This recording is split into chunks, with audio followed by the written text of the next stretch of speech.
Welcome back, everyone. Today I'm going to be messing with the Insight. So I've been having some oil leak issues and just generally having it for quite a while, putting a lot of miles on this thing, starting to not run 100%. So I'm going to do some maintenance on here and see if we can get this thing cleaned up and maybe running a little bit better. So one of the last things I did in here was go through and do all of the negative terminals. You can see this is nice and new. The negative terminals, the grounding points all throughout. So all of those are good. So now I'm just gonna go through, I'm gonna check the air filter, I'm gonna take this off, and we can kind of see quite a bit of oil pretty much everywhere. So it does look like it's coming from the gasket here, but I have replaced that in the past, so I'm gonna take that off and see how that looks. Still nice and clean.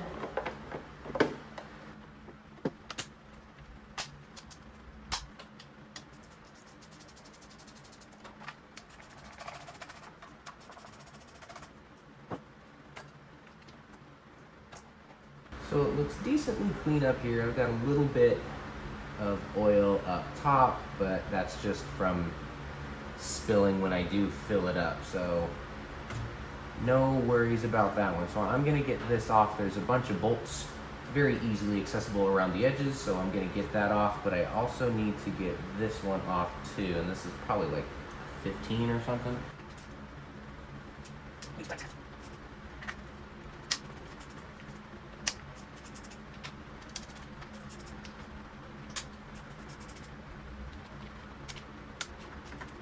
This one up top is a 17. Get that out of the way. Don't want to be too hard on that because that's where all the wires hook up to the 3 injectors, but now I can get to those 2.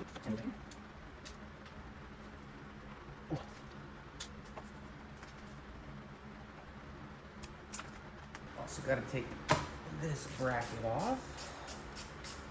I don't even know what this. Oh, that's for your throttle. That's your throttle cable. Gonna need that one.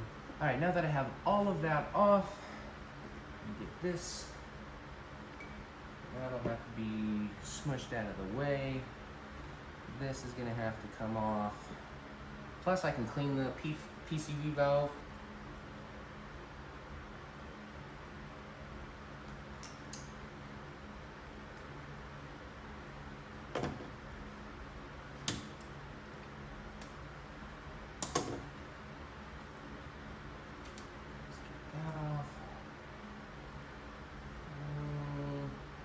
A little schmutzy up in there. That's not very good.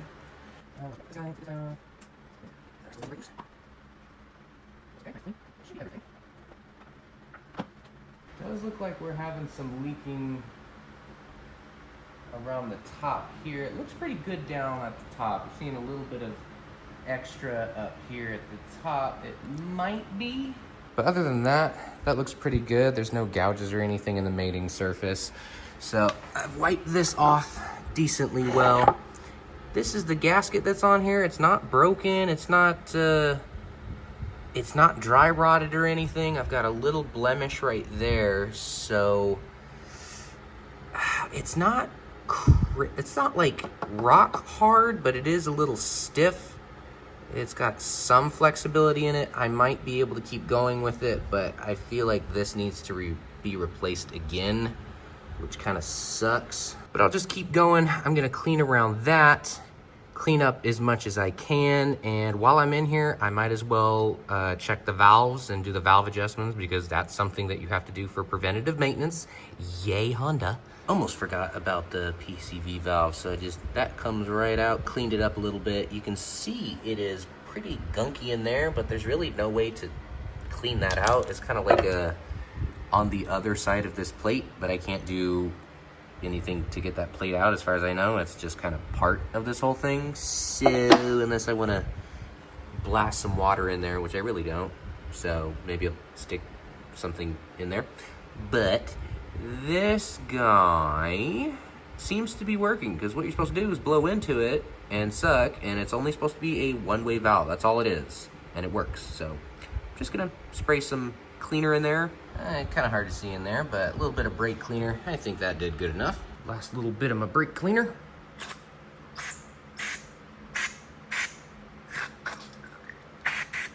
So I popped this guy out because, as you can see, there's oil everywhere. So we're just knocking out anything. I don't really see any trickles down below, but this one, there is a possibility that this one might be leaking. It's a flat O-ring, so maybe I can replace it with a round one. Maybe it won't work.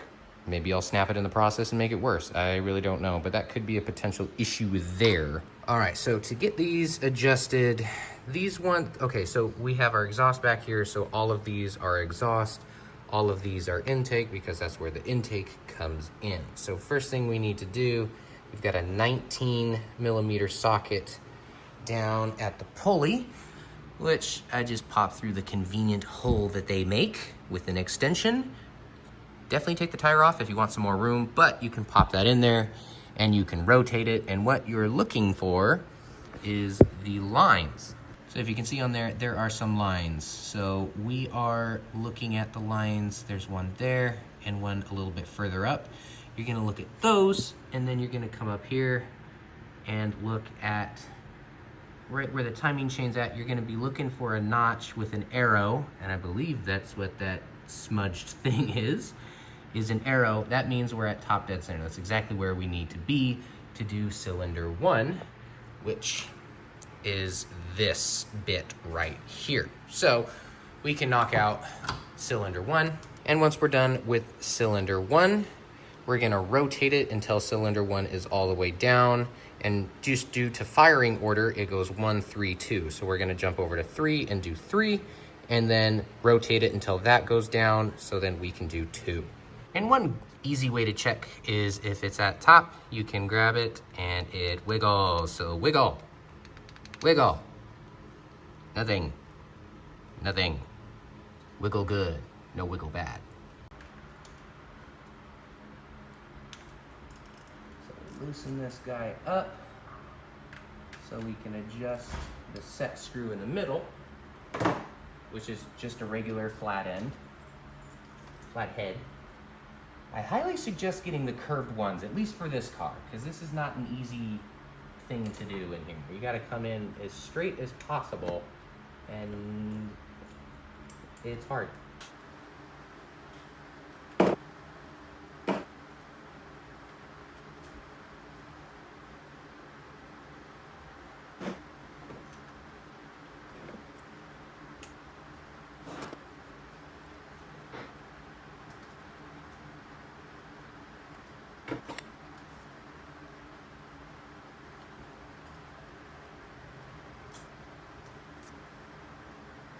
So for the exhaust, we're doing 0.010, and for the intake is 0.08. Yeah, 0.08 and 10. So I've got myself some digital torque wrench. This one is my smaller one that I got from Move Crab, and this one from Suzume. So both of these are gonna serve different purposes. This one's a little bit chunkier. You can see that's a 1/2 inch, I think, and this one's a 3/8. So we're going to be using probably the smaller one, since the valve adjustment only needs 13 Newton meters. And you can see right here on the side, it's 1.5 to 30, so that's perfectly in the middle of this one. And up here, this is a bit more of a beefy boy. This goes from 5 to 100 foot-pounds. So Newton meters, yeah, whatever. Pretty sure I said that wrong. 3/8 and a quarter. I don't know what I said before, but that's what those are. Thankfully, batteries included, so I need to take off the back with this adorable little Phillips. All right, pop the batteries in. This seems pretty self-explanatory. I press C to turn it on, and then the up and down arrows to put it. So 18 Newton meters is what the top ones need to be. So that's what I set it as. So we're going to pop the socket on there, tighten it up, and see how this thing works. All right, so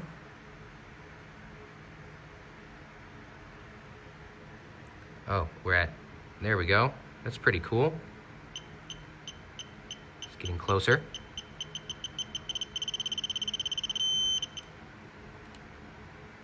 I got 18.34.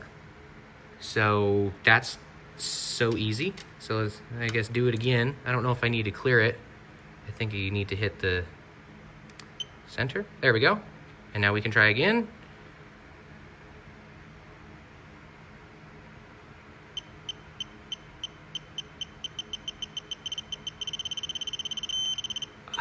Oh, I got so much closer that time. 18 point, oh, this is like a game. So this is cool. I'm gonna keep using this. But that is the general process. Now I'm gonna go through and do it for all of them.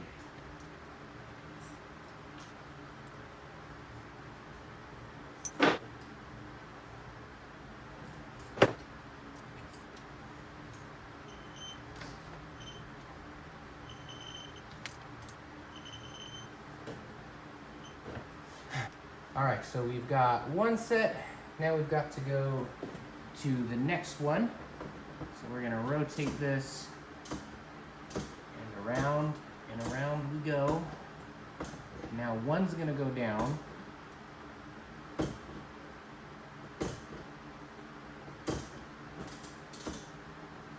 then as soon as it pops back up, like it just did, that means we're done. We can go to this one. I may have gone a little bit too far, but that's when we get 3. All right, went around one more time until they went down and stopped.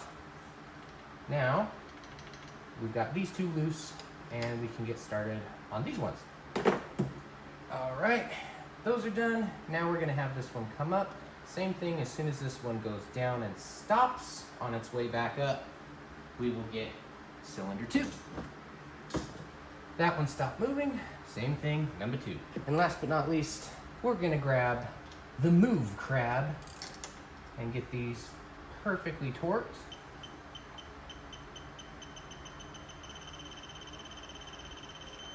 There we go. Now I do say this thing is very freaking helpful because I have never had one of these before.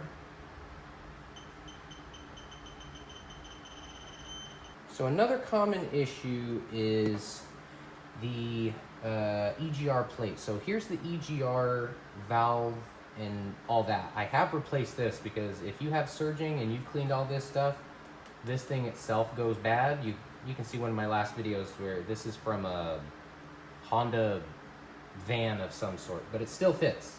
So we're gonna take the intake off. These are 12 millimeters in here.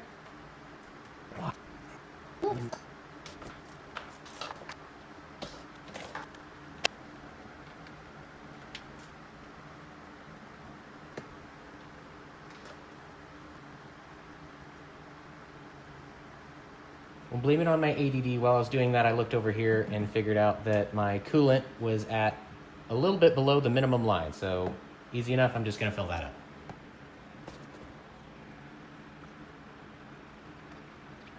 A little bit of that blue juice, 50-50.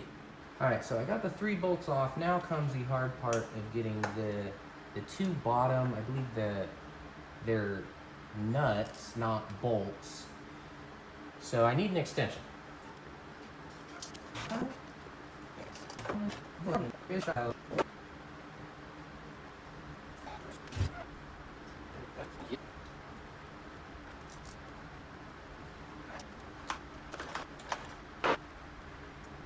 Okay, got the bottoms off, got those off.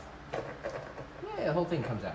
So let's pop that out, get this guy disconnected. You're good.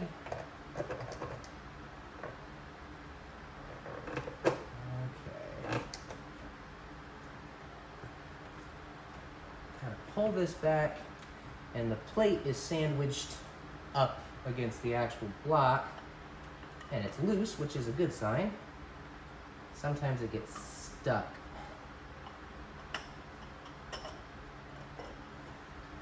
There we go. It actually looks pretty darn good. It's not gunked up. I mean, it is a little bit, but the passageways are clean. A little oily, but not bad at all. All right, give it a little bit of a scrape. Don't look too bad in there. It was just a very light coating of carbon, so that's nice and clean. And next we'll have this plate, which is pretty cool. You can see the pathway, but if you look at it like this, you can kind of see it's raised. The carbon builds up on here too. So that is nice and clean now. EGR valve, I just took that off for a second. That's fine. It's just those 2 bolts. Nice and clean under there. The little pin moves. That's all you really need to check for. Under the car, I don't see any cracks in the belt, so the belt's good. Coolant is good now. I think that's it for here. I've already cleaned up the surface. Also for this one, I did manage to squeeze an O-ring on there, and if you kind of look at it from the side, it's got a bit more bump than it did before.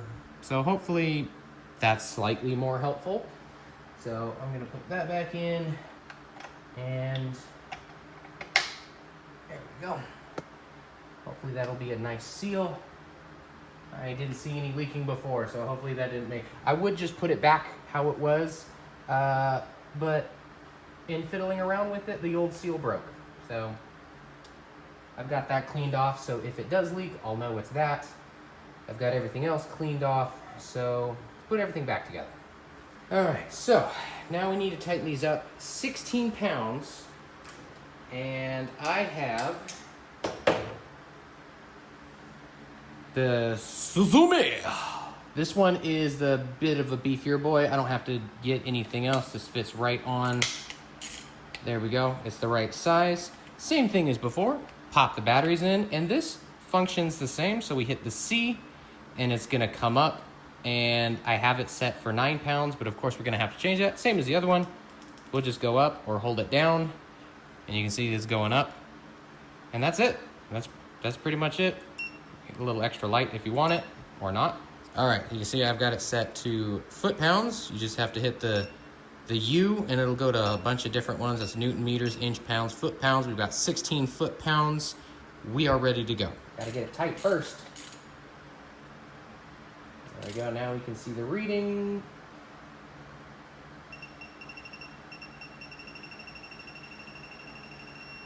$16. These are so amazing. I might have to get an extension on that. There we go.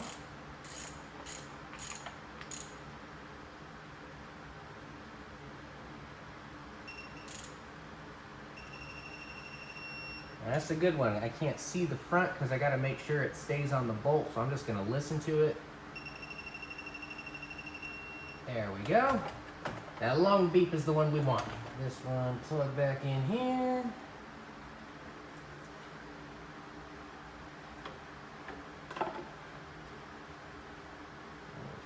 And this will be up top. Now I can go around and start putting the bolts back in. So these are going to be 12 Newton meters, but you can see we have 2 different ones. We've got the guide ones and the regular ones. As far as I know, I don't really know, but I think the guides go in the bottom left and the top right. I might be wrong. I probably am wrong, but I can't find any information to give me where they're actually supposed to go, so we're going to do that.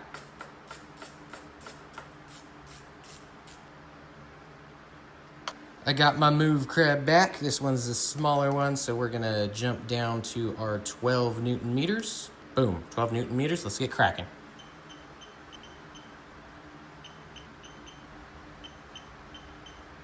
All right, now that they're all 10, now we'll start doing crisscross. And then we can't forget the big boy over here. Get that nice and solid. So we can put these back on top. This back on. All right, all finished with everything up here. Now I need to go under the car because I still need to swap the oil. So I need to get under there, drain the oil. I'm pretty sure we're getting leaks in the oil filter, so I'm gonna swap that out. So under the car, you can see it is very oily under here. We've got a lot of drips coming from up top, which could possibly be the gasket. It could be so many things, but because I have so much oil everywhere, it's kind of hard to figure out where it's coming from. I've always had a leak here, which I'm guessing is the rear main seal, but it's never really been too much of an issue. Like, it leaks so slowly that I never have to fill it up. But now with all of this, I am getting low on oil quite frequently, so that's not a good thing. So I'm gonna take a look up here to make sure everything is at least in decent shape, and then we'll drain this, and of course we have to do our filter too.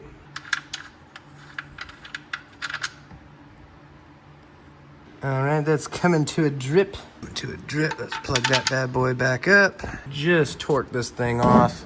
I swear I put them on hand tight every time, but still, they are smashed on there somehow. Sometimes I wonder if someone else is coming to my car and tightening up my own oil filters. I'm only slightly crazy. There we go. There we go. All right, nice and drained. Now we've got the new oil filter. I've already lubed it, but I'm going to do a tiny bit of cleaning up here because there is quite a bit of oil that was around here. I think there was a slight leak over here too, so I'm gonna clean that up. Well, it's a good thing I did. I didn't even notice that the old oil filter's O-ring was left on there. So good thing I found that. Gotta make sure this surface is nice and smooth and clean before we put the new one on. All right, oil drain plug needs 39 Newton meters, which our little guy over here is not capable of doing, so I'm gonna bump it up a bit to the guy that can. First, I gotta find a 13 that fits this. All right, we're under here, and we've gotta tighten this bad boy up, and Mr. Suzumi is the only one that can do it. So we're gonna pop this guy on here and get him tight. Again, can't see, but I will be able to hear it, which is amazing for these. There we go, hit the red light, heard the beep, and we are solid. This thing is exactly where it needs to be. Clean it off. I can also watch here because I know I'm supposed to, but I didn't replace the crush washer. So I come back under the car and we obviously have some dripping. And I have done a little bit of looking here, and I can see that one of the places that we're dripping is in fact right here. You can see that drip. So that oil leak, along with all of my other oil leaks, but this one is the oil cooler. So this is actually a pretty simple fix. All we need to get is 2 O-rings. So I've got those ordered, and now I just need to take the oil filter off. So in order to take off the oil cooler and the oil filter, obviously, we need to have the oil drained, if not already. And now once we have the oil filter off, you can see this, what's left is the oil cooler. And if we look up here, you can see that this middle piece is what's threaded on the inside, and that is a 30 millimeter.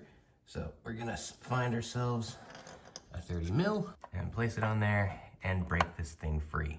Well, with the help of our friendly breaker bar, I was able to get it, and now we see it's loose, and we're just gonna rotate this out until it's free. There it is. And then this should just pop off like so. So there we go. So there's 2 hoses up top. You can take these off or you can leave them on. Based on what everyone says, these hoses, if you take them off, you might as well replace them because the corrosion, they get really bad. So I'm gonna try my hardest to keep them on. I just disattached this one, and as far as I can tell, this is the second one we need to get to. So this is good, this is disattached, and now we need to try to pull this one off. Oh, there it goes. And now this one's detached. So I'm gonna take this one out, give it a little bit of a clean. The O-ring is right here on the inside. It looks really, really flat. So we're gonna clean this up. We're gonna get that one replaced with our new one. And then the other one is on the other side. in here. There it is. It's basically the same thing. And this is our replacement part. I picked this up from Honda, directly from Japan, but that is the part number. Make sure you get 2 O-rings. It does not come in a set. It comes with 1. So we'll change this one and the other one to get these things back and working, and definitely give this thing a clean. This thing is grimy.